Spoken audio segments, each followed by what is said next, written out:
Hello friend, কেমন আছেন সবাই? আশা করি সবাই ভালো আছেন। এত রাতে ভিডিও নিয়ে আসলাম, কিন্তু আপনাদের মাঝে একটাই খুশির সংবাদ আপনাদের জন্য। কারণ এই ভিডিওটা একদম ইমিডিয়েটলি বানানো হয়েছে, কোনো এডিট সেডিট করা নাই। যার জন্য আপনাদের জন্য এই খুশির সংবাদটা দেওয়ার জন্য। কারণ যারা যারা সরকারি ই রিক্সা অথবা সেলাই মেশিন এই অ্যাপ্লাই করার জন্য লাস্ট ডেটটা পার হয়ে গিয়েছিল, অ্যাপ্লাই করতে পারেন নাই, তাদের জন্য এই ভিডিওটা। কারণ এখন দেখার সঙ্গে সঙ্গে দেখা মাত্র আপনাদের কাছে ভিডিও নিয়ে আসলাম। কারণ এখন ওয়েবসাইটটা খুলে দিয়েছে, যারা যারা অ্যাপ্লাই করেন নাই তারা অ্যাপ্লাই করে নেন। আর কিভাবে অ্যাপ্লাই করবেন এই ভিডিওর মধ্যে বলে দেওয়া হবে, সব কিছু দেখাই দেওয়া হবে। যদি অ্যাপ্লাই করার ভিডিও না দেখে থাকেন তাহলে আমার ভিডিওর মধ্যে দেখানো হবে, যে সম্পূর্ণভাবে দেখে ভালোভাবে প্রসেসটা ফলো করে তারপরে অ্যাপ্লাই করবেন। আপনারা নিজে নিজেই করতে পারবেন, কোনো কম্পিউটার দোকানে যেতে হবে না। তাড়াতাড়ি শুধুমাত্র আপনারা ভিডিও দেখা মাত্রই অ্যাপ্লাই করবেন। কারণ এই নির্ধারিত সময় কিন্তু এবার ধরে দেওয়া নয় যে কয় তারিখে লাস্ট ডেট। এই ভিডিওর দেখা মাত্রই আপনারা অ্যাপ্লাই করবেন এই জন্যই, কিন্তু লাস্ট ডেটটা যেহেতু ধরে দেওয়া নাই, কোন সময় শেষ হবে এটা কোনো গ্যারান্টি নাই। হয়তো সময়সীমা ধরা নাই, এটা যখন তখনই শেষ হয়ে যাইতে পারে। বেশি দেরি না করে আসুন মূল ভিডিওতে। কিভাবে অ্যাপ্লাই করবেন আপনারা আসুন। প্রথমে গুগল ক্রোম ব্রাউজারে চলে আসবেন। এখানে লিখবেন minority in Assam. Minority in Assam বলে চলে আসছে, ক্লিক করবেন।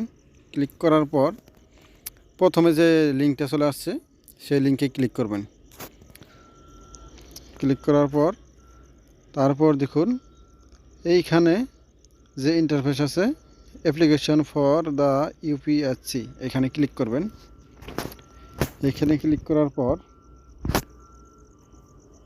তারপর দেখুন অ্যাপ্লাই হিয়ার বলে অপশন আছে, এখানে ক্লিক করবেন। এখানে ক্লিক করার পর একদম নিচের যে অপশনটা আছে ক্যান্ডিডেট ফর্ম ফিল আপ, এখানে ক্লিক করবেন। এখানে ক্লিক করার পর এভাবে ইন্টারফেস চলে আসবে। আপনারা যেটার জন্য অ্যাপ্লাই করবেন সেটা লিখবেন। আমি যেহেতু ই রিক্সার জন্য অ্যাপ্লাই করে দেখাবো, ই রিক্সায় সিলেক্ট করলাম। সিলেক্ট করার পর এরকমভাবে আসবে। আপনারা প্রথমে দিবেন 2 নম্বর অপশানে পার্সোনাল ইনফরমেশন। এখানে আপনার নাম দিবেন, ফাদার্স নেম দিব, মোবাইল নাম্বার দিবেন। তারপর দিবেন স্টেট দিবেন, মেল না ফিমেল সিলেক্ট করবেন। তারপর ভিলেজ, আপনারা যেখানে থাকেন টাউনে থাকলে টাউনের নাম দিবেন, যদি গাঁয়ে থাকেন গাঁয়ের নাম দিবেন। তারপর দিবেন পোস্ট অফিস, তারপরে দিবেন পুলিশ স্টেশন, তারপর দেওয়া আছে আপনার স্টেটটা যেটা একটাই আছে আসামি হবে। তারপর ডিস্ট্রিক্ট দিবেন, ডিস্ট্রিক্ট দেওয়ার পরে তারপর দিবেন ব্লক, আপনাদের ব্লক কোনটা। তারপর দিয়ে পিন নাম্বার দিবেন। পিন নাম্বারটা দেওয়ার পরে আপনার ডেট অফ বার্থ দিবেন। ডেট অফ বার্থ দেওয়ার পরে নিচে দেখুন একটা আধার কার্ড নাম্বার আছে, আধার কার্ড নাম্বারটা আমাদের আবার আধার কার্ড নাম্বার দিবেন। এই তারপর 3 নম্বর অপশানে দেখুন কোয়ালিফিকেশন ইনফরমেশান। এখানে আপনারা যে কোনো একটা দিতে পারেন, যেটা পাস সেটাই দিতে পারেন। কমসে কম কিন্তু 5 পাস করতে হবে।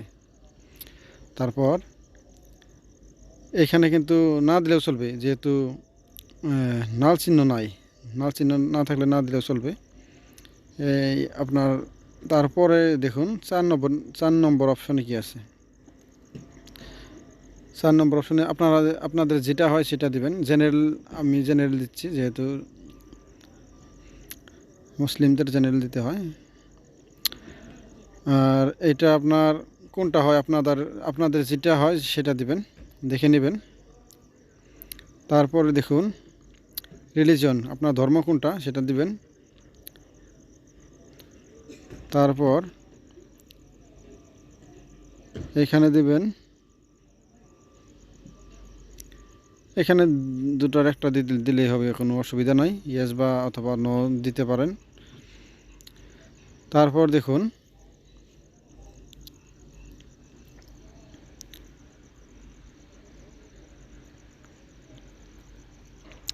আপনাদের এটা দিছে জানুয়ারির 1 তারিখ পর্যন্ত আপনাদের বয়স কত, যে বয়সটা জানুয়ারি 1 তারিখ পর্যন্ত হবে যেটা হয় সেটাই দিবেন। তারপরে অ্যানুয়াল ইনকাম, বছরে আয় কত আপনার সেটা দিবেন। 5 নম্বরে দেখুন আপলোড ডকুমেন্ট। এখানে প্রথমে দিবেন আপনাদের ফটো 100 কেবির ভিতরে হতে হবে। 2 নম্বরে সিগনেচার, কাগজে সিগনেচার লিখে ফটো তুলে আপলোড করে দিবেন, 100 কেবির ভিতরে হতে হবে। তারপর 3 নম্বরে আছে দেখুন আইডেন্টি প্রুফ, যে কোনো একটা আইডেন্টি প্রুফ দেবেন, ভোটার আইডি, আধার কার্ড, পান কার্ড, যে কোনো একটা দিলে হবে। তারপর দেখুন S proof, address proof, S proof না, অ্যাড্রেস প্রুফ, আধার কার্ড যেটা এটা উল্লেখ করে দিচ্ছে, আধার কার্ড দিতে হবে। তারপর দেখুন স্কুল সার্টিফিকেট, আপনি কী পাস সেটা দিতে হবে। তারপরে দেখুন ইনকাম সার্টিফিকেট, ইনকাম সার্টিফিকেটটা এখানে দিবেন, আপলোড করে দিবেন। তলে নিচে কিন্তু লেখা আছে কোনটা কত কেবির ভিতরে হতে হবে, সব কিছু লেখা আছে। 500 কেবির ভিতরে হতে হবে সব, আর উপরে দুটা 100 কেবির ভিতরে হবে।